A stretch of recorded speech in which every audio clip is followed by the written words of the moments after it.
Hey everyone, back at the CyberHub Engage podcast. We are wrapping up our day at the Georgia Cyber Center, but we saved the best for last.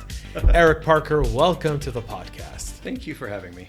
Hey everyone, I really want you to help me in supporting our early sponsor, Get Smarteye. So Get Smarteye still in beta testing, but what Get Smarteye is, it's an amazing app that lets you control your privacy, whether it be documents, pictures, anything that you want to share with your friends or not. Think of Snapchat, only no screenshots and no one else looking over it. So if you travel a lot, if you're in airports, coffee shops, shared workspaces, and you care about your privacy, Get Smarteye is the right app for you to protect your privacy. And here's the deal. Get Smarteye is still in beta testing. I use the app all the time. In fact, some of you know that I travel a lot, and when I do, I don't like people looking at my screen at airports. I do everything off my phone, and as such, I use Get Smarteye for all my sensitive documents and all my planning. So here's what you need to do to be one of our early technology adapters, an exclusive offer for CyberHub Engage listeners. Text 41411, again, that's 41411, 41411, and type in the message of your text, Smarteye. Then reply to the SMS that you're going to get with the letter Y, like Yankee, and download the Apple Test Flight app. Then go back to your SMS and you'll get a link to download the Smarteye app. Download the Smarteye app and use it. Again, this is an early offer for only CyberHub Engage users. Text 41411. Again, that's 41411 with Smarteye in the message.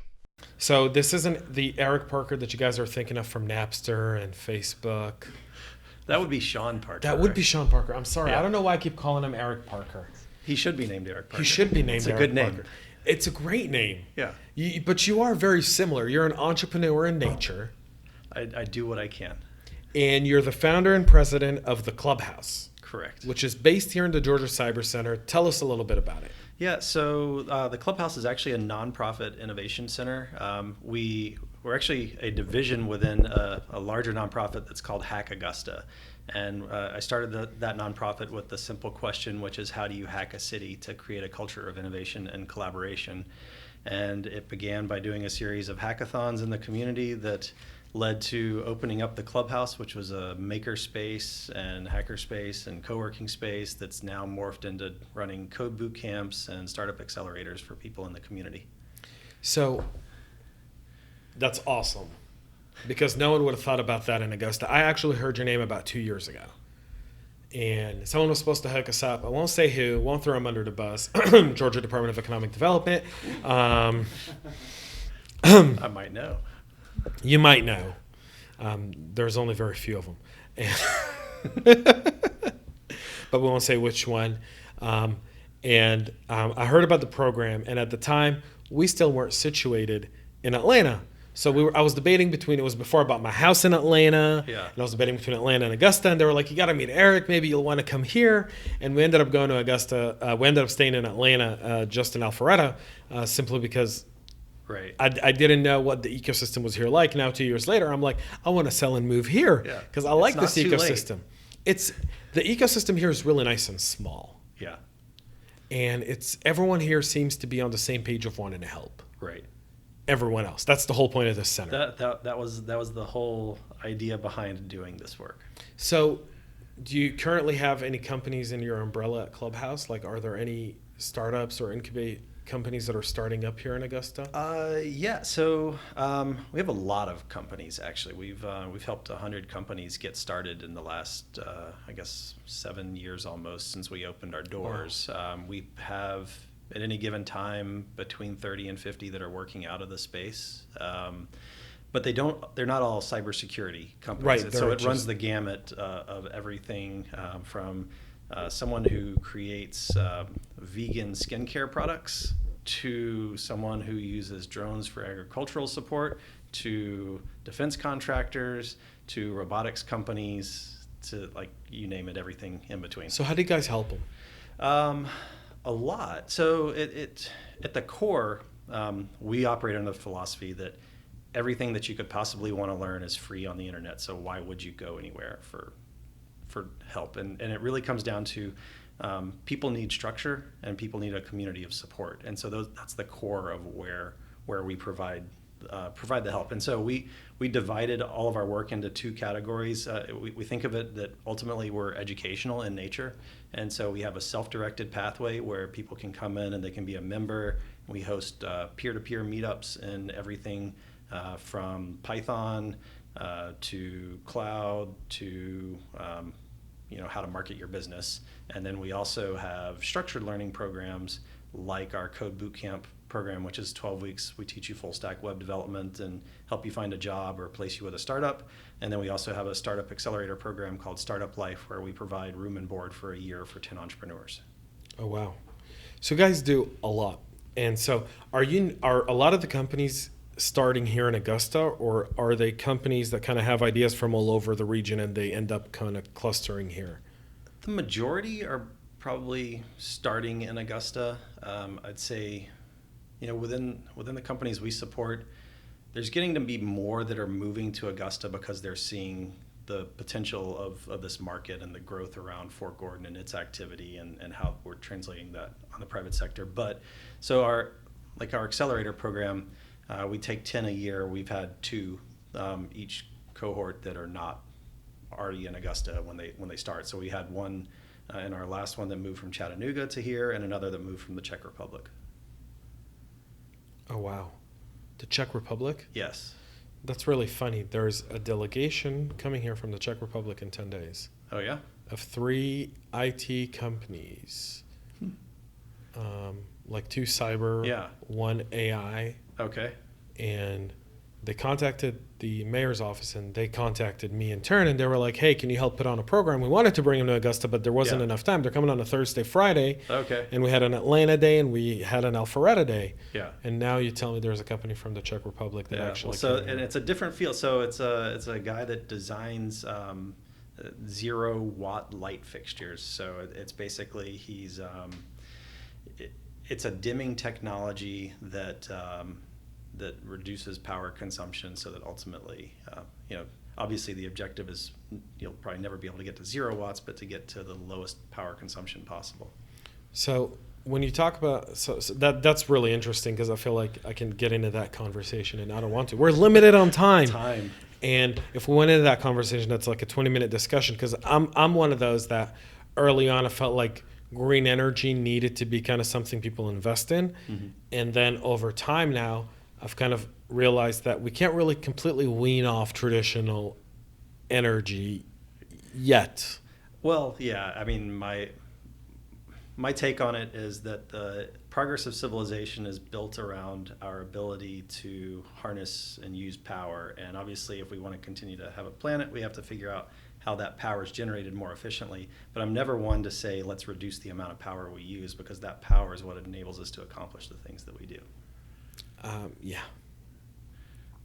Well, yes. We went deep real quick. Well, I mean, that kind of goes. We had a few conversations around quantum today, right? Yeah. But the whole idea of quantum is can we generate enough power to really power a fully fledged quantum computer, right, without running an electric bill that would scare someone completely out the woodworks for operating it? Yeah. Well, this is an area that's also steeped in nuclear technologies, so it's something to definitely, investigate. I think we have the resources here to pursue something like that.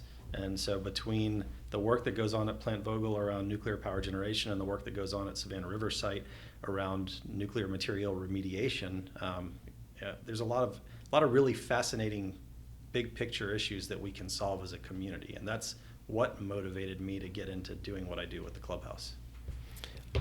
So I love the idea of the Clubhouse. I want to learn more about it. And I think when we have more time, we kind of want to come and maybe like shoot inside the Clubhouse and kind of talk to some of the companies that are in there. So we're a cybersecurity podcast by nature, but I'm very much into this whole, I love incubators. I love startups. I think startups kind of lead the way. And it's interesting though, when you look at Augusta, I know Fort Gordon's here. We know NSA's here. We just had DDS in the room. Right. So we know those guys are freaking awesome. Tatooine, love them, right? But I don't see a lot of private enterprise here.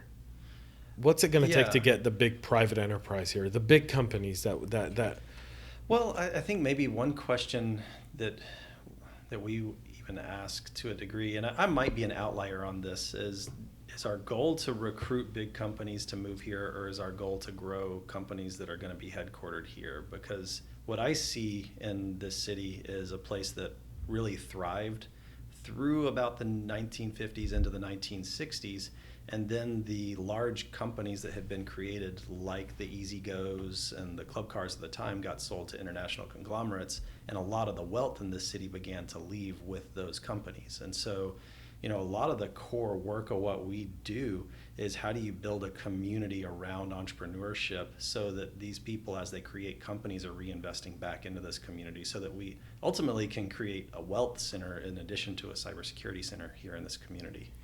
Do you think you need both though?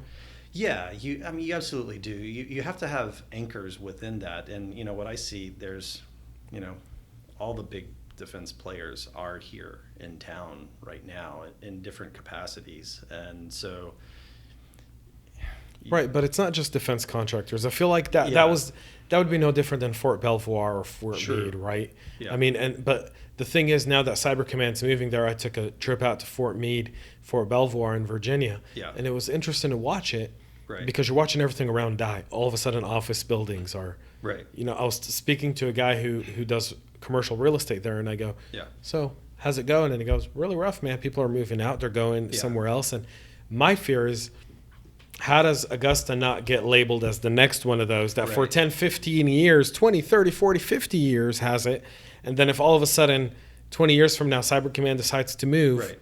Well, yeah, there's two things that I see that have to happen. So one, you've got the investment that Augusta University is making in building out the research side, because if we don't do cybersecurity research, we're just going to be a training facility for basic analyst type work, and it's great, it's good pay for people, but it's not going to be industry game changer type stuff. We have to build the knowledge base behind R&D to really push that, and then we have to ultimately commercialize the technology that's coming out of that. So that's why organizations like us, we're pushing to get the EDA I6 challenge grants and things like that, where we can build cyber innovation clusters in the community, and then we're building out the entrepreneur training around all of this that's happening and the delivery models so that we can operate at a regional scale instead of just one location here inside the Georgia Cyber Center.